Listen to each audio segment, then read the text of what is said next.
अख्तर महंगल के लॉन्ग मार्च की आड़ में दहशतगर्द भी मुतहर्रिक, हुकूमत को अमन अमान के लिए आनी हाथों से निपटने की जरूरत। नाजिम बलोचिस्तान में BLA जैसी दहशतगर्द तंजीम और मारंग लांगू के हिमायती, सहूलतकार और मुफाद परस्त सियासतदान और बलोचों के हकूक के नाम पर अपनी सियासत चमकाने वाला अख्तर महंगल और उसकी जमात बलोचिस्तान नेशनल पार्टी महंगल बलोचिस्तान की तमाम तर संजीदा कोशिशों के बावजूद अपनी जिद और हरदर्मी पर अड़ा बैठा है। बलोचिस्तान हुकूमत की जानिब से मुज़ाकरात के लिए वफद भी भेजा गया। इस हुकूमती मुज़ाकरात वफद की क़यादत सादिक संजरानी ने की थी, जबकि इसमें 2-3 ख़वातीन रुकन असम्बली में शामिल थीं। आमतौर पर बलोच रवायत में ये बात देखी गई कि जब किसी मामले में बलोच ख़वातीन बड़ों से मिलकर कोई मसला हल कराना चाहें तो उनकी बात को अहमियत दी जाती है, मगर अख्तर महंगल ने इस रवायत का भी पास नहीं रखा और वो बजिद है कि क्वेटा की जानिब लॉन्ग मार्च होगा, जिसके लिए अब हुकूमत बलोचिस्तान ने भी बड़े फैसले कर लिए हैं। एक जानिब बलोचिस्तान नेशनल पार्टी, कौमी यकजहती कमेटी, कौमी वतन जमहूरी पार्टी समेत 7 जमातें BLA की सहूलतकार मारंग लांगू की गैर आईनी रिहाई के लिए लॉन्ग मार्च में शरीक हैं। तो दूसरी तरफ क्वेटा से एक बड़ी खबर यह भी सामने आई है,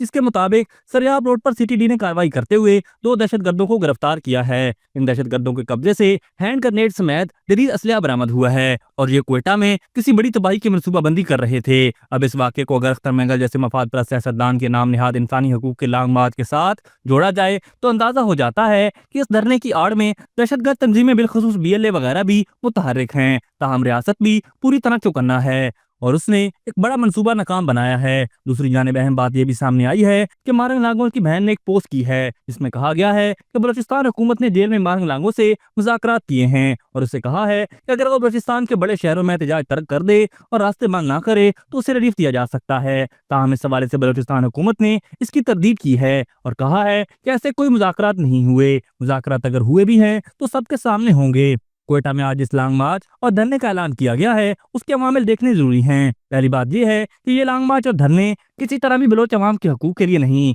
बल्कि एक ऐसी मूल दुश्मन खातून की गैर आईनी रिहाई के लिए दिया जा रहा है जिसने दहशतगर्दों की हिमायत की। यहाँ नवासिल दहशतगर्दों की लाशें अस्पताल पर हमला करके कब्जे में ली, जिस पर इसके लिए कानून के मुताबिक FIR दर्ज करके मुकदमा भी दायर किया गया है। दूसरी बात यह है कि इसमें कोई दो राय नहीं कि जो शख्स भी चाहे कि कितना ही ताकतवर या अवामी हिमायत का हामिल है, अगर वो दहशतगर्दों की हिमायत करता है तो वो पाकिस्तान का दुश्मन है। इस लिहाज से मारंग लांगो और उसकी कौमी यकजहती कमेटी बिलाशुबा पाकिस्तान दुश्मन होने का सबूत देते हुए जाफर एक्सप्रेस के दहशतगर्दों के साथ खड़ी है। अब हुकूमत के लिए जरूरी है कि वो पुरअमन अवाम जो सूबे में और सूबे के शहरों में अमन व इस्तेहकाम चाहते हैं के लिए जो भी आइन के अंदर रहते हुए इकदाम कर सकती है करे और अख्तर महंगल और दीगर मुल्क दुश्मन अनासिर जो नाम निहाद इंसानी हकूक की आड़ में दहशतगर्दों के सहूलतकार बन चुके हैं उनके खिलाफ आनी हाथों से निपटे। अभी तक के लिए सिर्फ इतना ही। मजीद दिलचस्प और ताज़ा तरीन खबरों से आगाह रहने के लिए हमारे चैनल इस्लामाबाद इंसाइडर को सब्सक्राइब करना मत भूलिए और अगर हमारी ये वीडियो आपको अच्छी लगी है तो इसे लाइक कर दें